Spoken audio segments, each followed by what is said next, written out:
Capsule 25. Nous allons maintenant épaissir la base de la souris.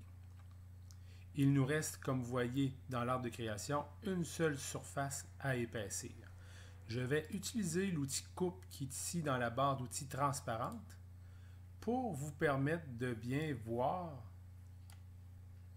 l'épaisseur des surfaces qu'on va créer. Donc, vous voyez ici, on a l'épaisseur qui a été créée pour la partie du haut. Donc, maintenant, c'est rendu un 3D solide ici qui s'appelle épaissir 2.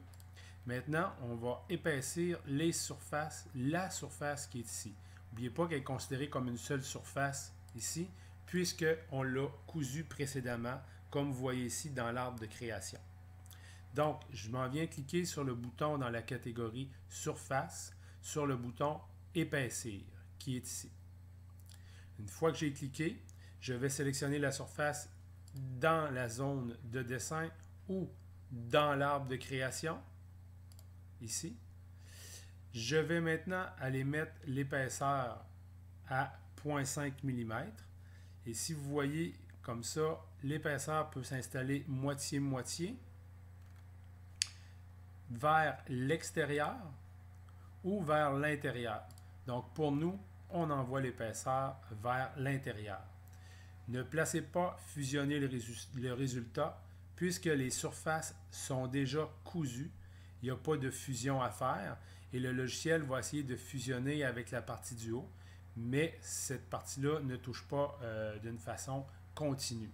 Donc, il faut décocher fusionner le résultat pour avoir un solide indépendant de la partie du haut. On accepte maintenant la commande épaissir. Et voilà, vous avez maintenant une épaisseur qui a été faite pour toute la partie du bas. Si j'enlève ma coupe, vous avez votre objet qui est là.